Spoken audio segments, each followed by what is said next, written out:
Hello everyone, কেমন আছো সকলে? আমি সম্পূর্ণা আজকে তোমাদের সাথে শেয়ার করতে চলেছি চলো একটা শপিং ভিডিও।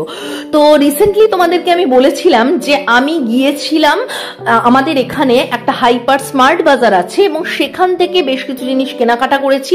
ওখানে যাওয়ার ভিডিওটা তো দেখিয়েছি, কিন্তু ওখান থেকে কি কি কিনেছি চলো আজকে শেয়ার করা যাক।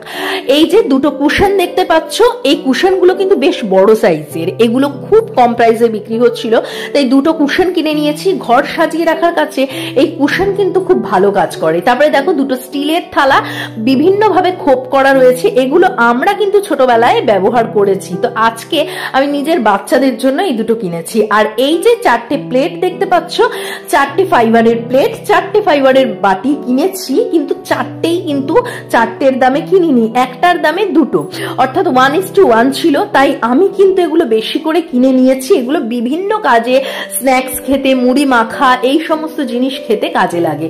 এই যে দুটো কিনেছি, এগুলো সেরামিকের স্টাইলে বা সেরামিকের লুকে ফাইবারের জিনিস। তারপরে দেখো ওই যে খোপ খোপ করে রাখা যে বক্সের মতো যে বাটিগুলো, ওগুলো কিন্তু মাইক্রোওভেন প্রুফ।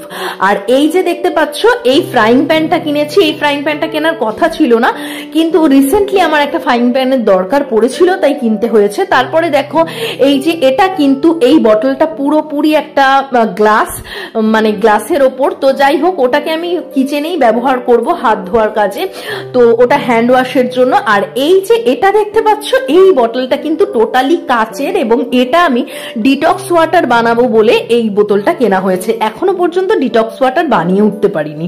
যাই হোক, এইখানে দেখো দুটো কাপ, এবং এই কাপ দুটো কিন্তু নতুন কেনা। আর মজার কথা হচ্ছে, এর পরে আমি হস্তশিল্প মেলা থেকেও দুটো কাপ কিনেছি, সেগুলো তোমাদের সাথে শেয়ার করব পরে। এই যে দুটো ব্যাগ দেখতে পাচ্ছ, এগুলো না ট্রাভেল কিট হিসেবে, মানে ট্রাভেল কিট রাখার জন্য ব্যবহার হয়। আশা করি এই ব্যাগগুলো কাজে লাগাতে পারবো। তারপরে কিনেছিলাম বাবানের জন্য আর ছোটুর জন্য একটা বল। তারপরে এই যে দেখতে পাচ্ছ, এটা হচ্ছে একটা কোরিয়ান জেল, মানে কোরিয়ান বাম্বু জেল, যেটা কিনা চুলে, স্কিনে ব্যবহার করা যায়। তো আজকে আমি এগুলোই তোমাদের সাথে শেয়ার করলাম। আমি ওই দিনকে কি কি কিনেছিলাম, তবে গ্রসারিও অনেক কিছু কিনেছিলাম যেগুলো কিনা ইউজ হয়ে গেছে, খাওয়া হয়ে গেছে, তাই তোমাদের সাথে ওগুলো শেয়ার করা হলো না। নেক্সট ভিডিওতে অবশ্যই হস্তশিল্প মেলা থেকে কি কি কিনেছি সেগুলো শেয়ার করব। ভিডিওটা ভালো লাগলে অবশ্যই লাইক আর কমেন্ট দিয়ে যেও, আর কেমন লাগলো তোমরা কিন্তু অবশ্যই জানিও।